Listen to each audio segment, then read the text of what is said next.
Have you ever stopped to think about who actually builds a city?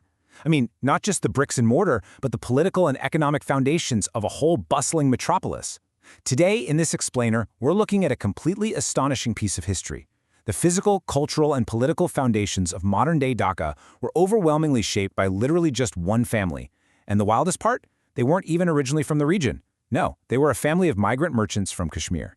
So let's just dive right into this fascinating story of the Dhaka Nawab family. We'll be going on a structured, generational journey, tracing nearly 300 years of dynastic history. From Kashmir to Dhaka, building the Zamindari Empire, the title of Nawab, shaping modern Dhaka, the politics and freedom movement, and finally, the family's enduring legacy. All right, Section 1, from Kashmir to Dhaka, looking at their migration and early trading routes. Because, well, every empire has an origin story, right? And this one actually begins with a crisis. So, the ancestors of the Nawab family started out as traders from Kashmir. During the Mughal period, right after Nadir Shah's devastating invasion of Delhi, figures like Khwaja Abdullah and Khwaja Hafizullah made a massive, pivotal decision to relocate to the Dhaka region. This was back in the 1730s. Hafizullah actually built a fortune trading leather, gold, salt, and pepper with Armenian and Greek merchants. But, he quickly realized something absolutely crucial. You don't build a dynasty on pepper, you build it on land. So taking advantage of the British permanent settlement, he brilliantly transitioned the family's capital into massive landholdings, securing estates like Atia Pargana in 1806 and Buzurg Umid Bor in 1812, which officially laid the foundation for their sprawling estate by 1843. Moving on to Section 2, building the Zamindari Empire and wealth consolidation. Let's look at the unbelievable scale of these purchases. Talk about an exponential return on investment. In 1812, Khwaja Hafizullah went to a government auction and bought the Buzurg Umedpur Pargana for a mere 21,001 taka. Now, to put that into perspective, that bought him roughly 180 square kilometers of land. That's massive. And within just a few decades, by 1870, the annual rental income from this one single acquisition exploded to over 220,000 taka. It was just a staggering financial maneuver that cemented their elite status. Honestly, it makes today's real estate market look like child's play. Now, since Khwaja Hafizullah had no surviving sons, the estate passed to his nephew, Khwaja Alimullah. And Alimullah was the real visionary who consolidated all these sprawling holdings into one massive unified zamindari. He was a guy with immense wealth and serious taste. Actually, fun fact, in 1852, he bought the famous Daria-e-Nur diamond at a government auction, a gem that is literally sitting in a vault at the Dhaka Sonali Bank right now. But Alimullah's biggest contribution wasn't buying land or flashy diamonds, it was a stroke of absolute legal genius. In 1846, Alimullah set up a very strict succession rule by designating his son as the single Matwali. A Matwali basically acts as the sole proprietor and steward of the family's Waqf estate. Why does this matter to us? Well, think about it. In a lot of dynastic families, immense wealth usually gets splintered and divided among dozens of cousins and descendants over a few generations, right? That completely dilutes their power. By legally declaring a single Matwali, Alimullah basically built a firewall. He ensured the estate's vast resources remained perfectly intact and undivided. It was literally the key to the family's enduring success.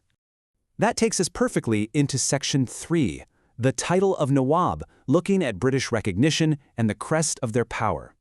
Because with unmatched wealth securely locked down, the family's influence naturally turned into serious political leverage.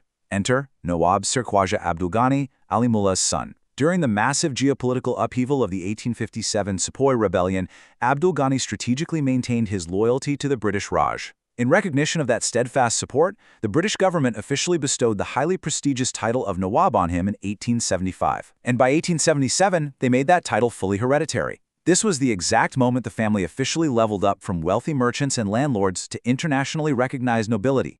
And that elevated social status was firmly cemented with their official coat of arms. Often associated with Nawab Khwaja Hasanullah, this heraldic symbol was essentially a visual declaration to everyone around them that they were the most influential elite Muslim landowning family in East Bengal. It firmly anchored their tradition, their nobility, and their elevated position under British rule. Which brings us to Section 4, shaping modern Dhaka. This is where the story gets incredibly tangible. the Nawabs used their massive compounding wealth to physically build the infrastructural foundations of the city itself. The absolute crown jewel of this era was Ahsan Manzil. It actually started as a French trading post purchased by Ali Mullah, but it was vastly expanded by his successor, Nawab Ahsanullah.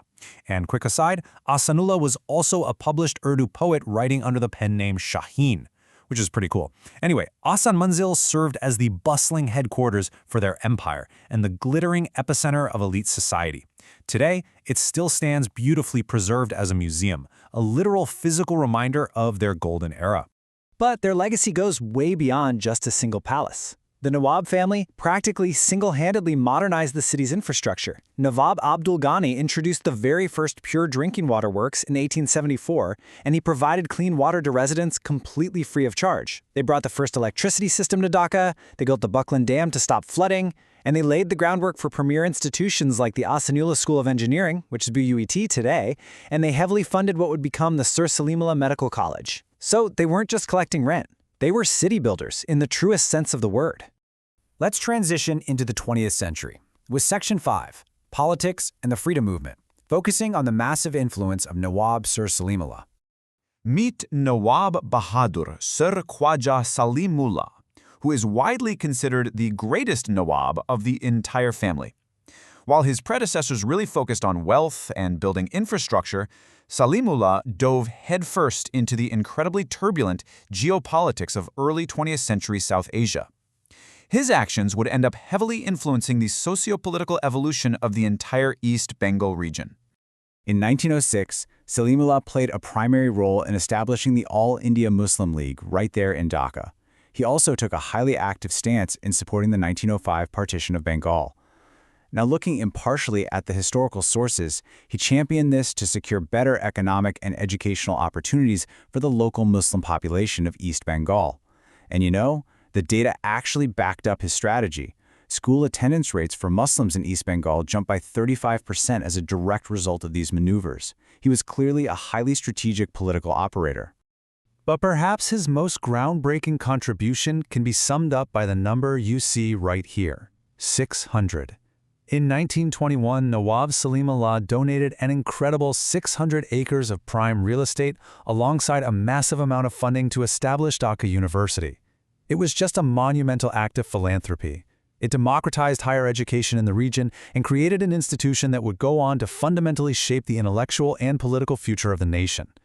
And that brings us to our final part, Section 6, the family's enduring legacy. Let's look at the status of this massive estate in the modern era. Because, as we know, empires rarely last forever in their original form. The shifting political tides of the mid-20th century eventually caught up with the Nawab family. In 1950, the Zamindari system was officially abolished. The vast, sprawling lands that had generated their immense wealth for well over a century were confiscated by the state and placed under government control. So the family was left with just their private properties, like Ahsan Manzil, and their strictly endowed charitable lands. So, how does the family exist today? Well, they exist through the Waqf estate. A Waqf is a legal Islamic endowment that preserves property and charitable institutions for future generations. Remember Khwaja Ali Mullah's brilliant Matwali rule from back in 1846? Yeah, that exact legal structure is what protects the remaining family assets today.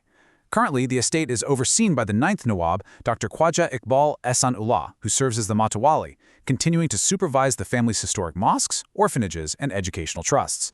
Which brings us to a final, pretty compelling question. What happens when the builders of an empire become the mere caretakers of its history? From Kashmiri merchants fleeing an invasion to the undisputed architects of modern Dhaka, the Nawab family irrevocably shaped the landscape, the institutions, and the very politics of South Asia. Their grand palaces might be museums now, and their vast lands public property, but their legacy is literally etched into the DNA of the city they helped build. It really makes you wonder, doesn't it? The next time you walk through a bustling modern metropolis, how many secrets of forgotten empire builders are hidden just beneath the pavement you're standing on?